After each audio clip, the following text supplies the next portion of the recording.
Happy birthday, Jenny.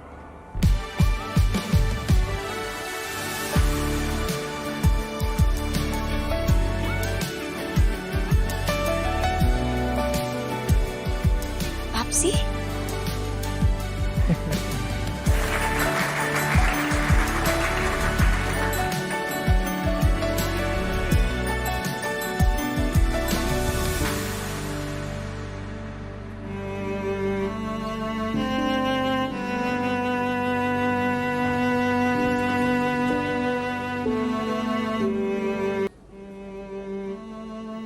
Grabe tong mag-amang to, no?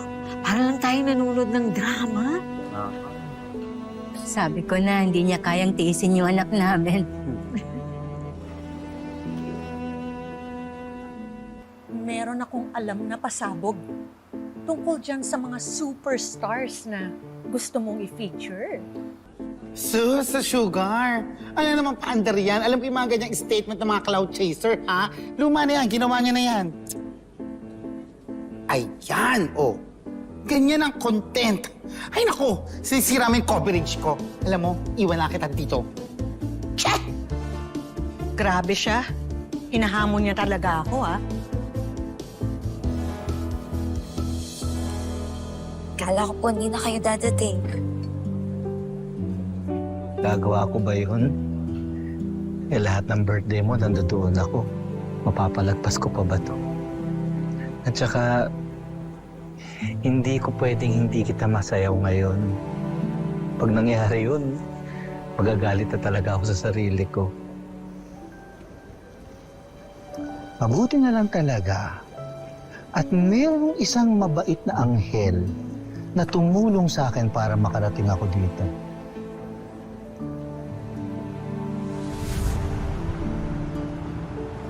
Bira naman, oh. Kung kailan ka nagmamadali, saka naman walang babok na sasakyan. Wala pang nadaan na taxi.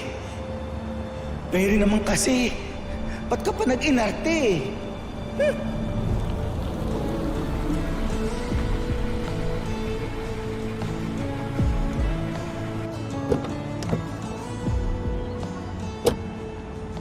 Tita Perry!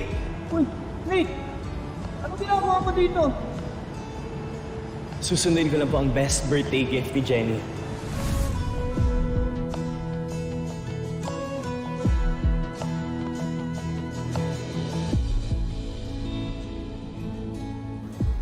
Anak, pasensya ka na ha kung naging natampuhin ng papsi mo.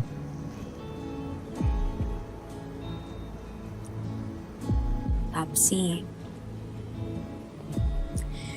Alam ko po na nasaktan at nag-worry kayo. At pag nalaman ko po yung totoo, maraming magbabago. Pero di ba po, nag-promise po ako sa inyo na kayo lang po ang one and only Papsi ko. Wala pong makakapagpalit doon.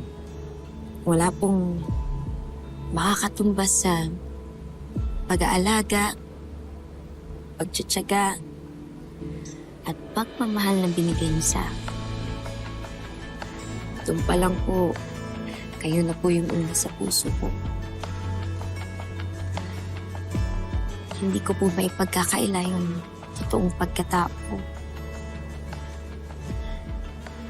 Pero, kahit ano pong mangyari, sikat pa rin po ako. Pagbalik-balik na rin man po ang mundo, kayo pa rin po yung Papsi ko. Yun na siguro yung pinaka-sweet na narinig ko sa buong buhay ko.